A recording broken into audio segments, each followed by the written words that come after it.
Underground car showroom. Nizam Sagar नामक शहर में रामाचारी नाम का एक बड़ा आदमी रहता था। वो कुंडलिया और राशिफलों पर बहुत विश्वास करता था। उसका बेटा नवदीप फॉरेन में पढ़ाई करके आया था, इसलिए उसे कुंडली में विश्वास नहीं था। नवदीप फॉरेन में बहुत अच्छी कमाई करके एक बड़ी कार कंपनी को ओपन करने की इच्छा से इंडिया आता है। रामाचारी कहता है, अरे नवदीप, तुम्हारे कुंडली के प्रकार देखा जाए तो इस साल तेरे कार की बिजनेस स्टार्ट करने के लिए अच्छा नहीं है। ओ डैड कम ऑन, मैं ऐसी चीजों में विश्वास नहीं करता, आप जानते हो। तुम्हारा बेकार का विश्वास किसको चाहिए? मैं मरकर भी इस साल कार का बिजनेस करने नहीं दूंगा।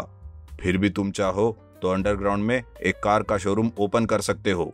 अंडरग्राउंड में? लेकिन इस तरह छुप छुप कर चोरों की तरह व्यापार करने की क्या जरूरत है? मैं मिडिल क्लास लोगों के लिए बहुत कम रेट में कार बेचना चाहता हूँ, इसमें गलत क्या है? गलत नहीं है, लोगों की नजर अच्छी नहीं है। अपना ही पैसा है लेकिन छुपा कर रखना चाहिए। तुम्हारे कुंडले में भी यही है।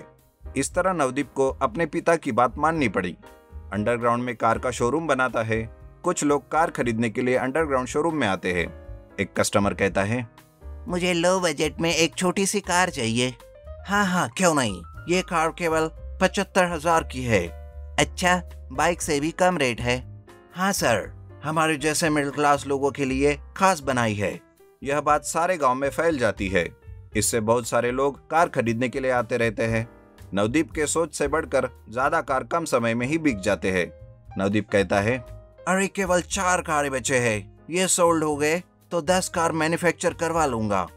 ये सोचकर वो खुशी खुशी घर चला जाता है। अगले दिन नवदीप अपना अंडरग्राउंड कार शोरूम जाकर देखा तो वहाँ 10 कार रहते हैं। ये देखकर नवदीप शॉक हो जाता है। ये क्या? रात जब घर गया तो 4 ही कार थे। इन कलर के कार तो मैं बनवाया ही नहीं।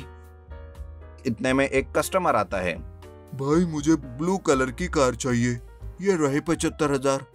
उसके जाते ही नवदीप सोचता है, ये कार कहाँ से आए? वो ऐसा सोचते ही रहता है। तभी दूसरा कस्टमर आता है। ये कस्टमर वहाँ पहले भी आया था। वो कहता है, मुझे एक और कार चाहिए। क्या सर, आपके बेटे के लिए? अरे नहीं, मेरे लिए ही। कल ही आपने एक कार खरीदा था, पता नहीं कोई कमीना चोर मेरा कार उठा कर ले गया। इस तरह बगल वाले कार को देखकर वो कहता है, हे, कल मैंने यही कार खरीदा था। हाँ सर, लेकिन ये कार यहाँ कैसे आई? तभी दूसरा कस्टमर आता है।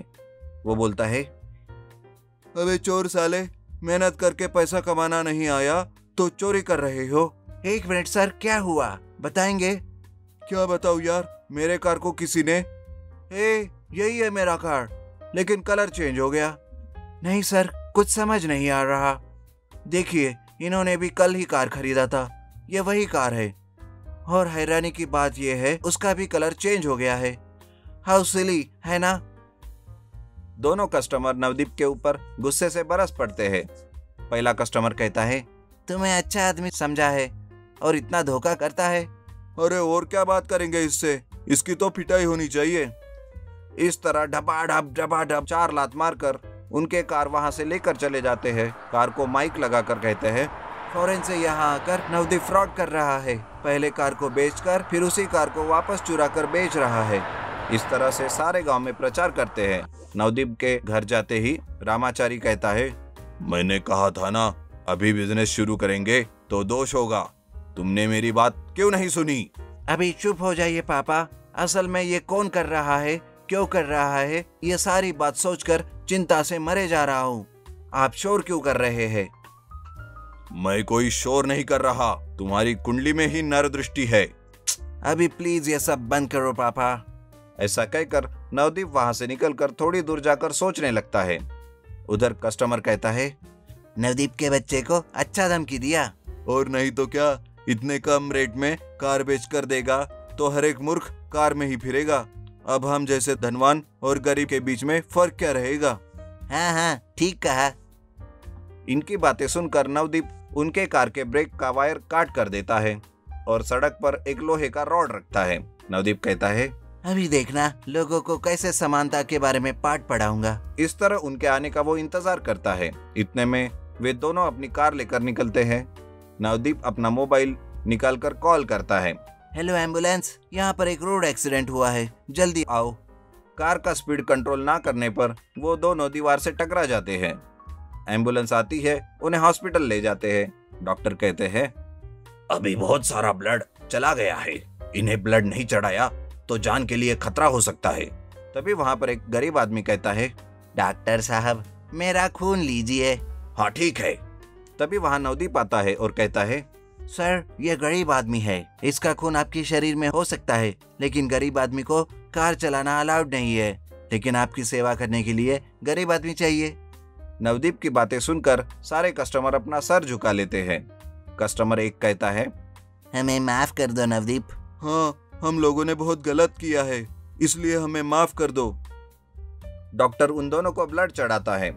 वे हॉस्पिटल से आते ही अपने कार पर माइक लगाकर कहते हैं, हमें माफ कर दो नवदीप।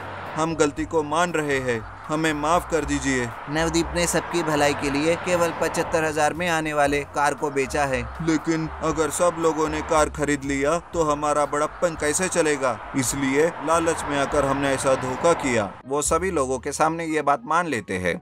इस तरह सभी लोगों के आगे आकर वो अपनी गलती स्वीकार कर लेते हैं। इस तरह नवदीप से बनाए गए सस्ती कार को वो खरीदते रहते हैं। नवदीप अपने अंडरग्राउंड कार शोरूम को आगे बढ़ाता है। Underground villa. मानकपुर नाम के एक गांव में संपत नाम का एक आदमी रहता था। संपत एक बहुत ही कंजूस आदमी था। वह कभी भी किसी की भी कोई भी मदद नहीं करता था और हमेशा कमाए हुए पैसों को वो घर के आंगन में एक कोने में जमीन में गाड़ कर रखता था और उसे रात में उठकर बार बार गिनता रहता था। वो इतना कंजूस था कि एक साल में एक ही ड्रेस वो पहनता था। वो उस ड्रेस को भी कम ही धोता था, जिसकी वजह से लोग उसके आसपास भी नहीं आते थे, क्योंकि उसके कपड़ों से बहुत गंदी बदबू आती थी। एक दिन उसका बचपन का दोस्त उसे शहर में मिलता है, लेकिन मिलते ही वो अपनी नाक बंद कर लेता है और उसे कहता है, अरे संपत, तेरे कपड़े कितने गंदे हैं यार, अजीब सी बदबू आ रही है इनमें से। अरे क्या रे प्रकाश, ये क्या कह रहे हो तुम? पिछले महीने ही तो कपड़े धोए थे, अब बार बार कपड़े धोता रहूंगा तो साबुन का खर्चा कौन देगा? अरे संपत, तू इतनी कंजूसी करके क्या करेगा यार? अरे इसे कंजूसी नहीं, बचत कहते हैं। काहे की बचत यार? बचत के चक्कर में तो तू लोगों की जान से खिलवाड़ कर रहा है। बचाए हुए पैसे क्या ऊपर लेकर जाएगा? अगर साइंस ने तरक्की कर ली ना, तो सारे पैसे मैं अपने जनाजे पर लेकर जाऊंगा। अरे ठीक है, तुझे जो करना है कर, लेकिन क्या सड़क पर ही बात करेगा या घर भी लेकर जाएगा? अरे हाँ हाँ, चलते हैं। संपत प्रकाश को लेकर अपने घर जाता है। उसका घर देखते ही वो बहुत डर जाता है। उसके घर का आंगन बहुत बड़ा होता है, लेकिन घर के नाम पर वो एक छोटे से कमरे में रहता है। ये देखकर प्रकाश संपत से पूछता है, अरे तू इतना अच्छा खासा कमाता है तो फिर इस कमरे में क्यों रहता है? घर क्यों नहीं बांध लेता? अरे मैं अकेला हूँ, पक्का मकान बनवाकर क्या करूंगा? एक के लिए इतनी जगह बहुत है, और वैसे भी घर बांधूंगा तो ज्यादा पैसे खर्च हो जाएंगे। अरे पागल, गांव में सबको पता है कि तेरे पास कितना पैसा है। तू कितना भी छुपाएगा, लेकिन लोगों को तो पता ही चल जाएगा। वैसे तू पैसे कहाँ रखता है? संभल कर रखना, आजकल चोरियां बहुत हो रही है। यह कहकर प्रकाश वहां से चला जाता है। इधर संपत अपने मन में सोचता है, प्रकाश की बात तो सही है, मुझे कुछ तो करना होगा जिससे खर्चा भी कम हो और पैसे भी बच जाए। संपत सोचता है और एक आइडिया निकालता है। वो अपने आंगन में एक अंडरग्राउंड विला बनाता है और अपना सारा पैसा उसी में रखता है और अपने अंडरग्राउंड विला में ही अपना ज्यादातर वक्त बिताने लगता है। लेकिन वो अपने अंडरग्राउंड विला में जाने से पहले अपने कमरे को ताला लगाकर जाने लगा, जिस वजह से उसका कमरा हमेशा ताला बंद दिखता था। ये देखकर पड़ोसी रामलाल संपत से पूछने लगा, अरे संपत भैया, क्या बात है? आजकल तुम अपने कमरे में नहीं दिखाई देते, कहीं बाहर गांव जा रहे हो क्या? हाँ, मैंने नया काम शुरू किया है ना, इसलिए मैं कमरे में नहीं दिखाई देता हूँ। यह कहकर संपत वहां से निकल जाता है। रामलाल अपने घर में चला जाता है। तभी अचानक उस रात जोरों की बारिश शुरू होती है और रामलाल के घर के बाजू में एक छोटे से गड्ढे से ढेर सारा पानी अंदर जाने लगता है। थोड़ी देर में उस गड्ढे से एक लाल रंग का कागज ऊपर तैरते हुए आता है। रामलाल उसे नजरअंदाज करता है, लेकिन दूसरे दिन भी उसी गड्ढे में से ढेर सारे लाल रंग के कागज बाहर आने लगते हैं। रामलाल पास जाकर देखता है तो वो चौंक जाता है। उसे पता चलता है कि वो लाल रंग का कागज दरअसल 2000 रुपए का नोट था। रामलाल सोचता है, अरे लगता है इस जमीन में किसी ने अपना रुपया छुपाया है और बारिश की पानी की वजह से रुपया तैरने लगा है और गड्ढे से बाहर आ रहा है। एक काम करता हूँ, मैं यहाँ गड्ढा खोद के देखता हूँ, शायद कोई खजाना ही हाथ लग जाए। यह सोचकर रामलाल गड्ढा खोदने लगता है और गड्ढा खोदते खोदते वह पास के घर में रहने वाले संपत के अंडरग्राउंड विला में चला जाता है और उस घर को देखकर आश्चर्यचकित होता है। अरे यह क्या, अंडरग्राउंड विला? अच्छा, तो संपत ने अपने सारे रुपए यहाँ रखे हैं। कंजूस कहीं का, तो ये है उसका नया काम। पकड़े गए संपत बाबू। मैं ये सारे पैसे लेकर ये गांव ही छोड़कर चला जाऊंगा। यह सोचकर रामलाल सारा पैसा लेकर गांव छोड़ के चला जाता है। अगले दिन संपत अपनी अंडरग्राउंड विला में जाकर देखता है तो कुछ रुपए उसे तैरते हुए दिखते हैं। हे भगवान, मेरा पैसा कहाँ गया? ये 2-4 छुट्टे छोड़ गया, चोर कहीं का। नहीं नहीं।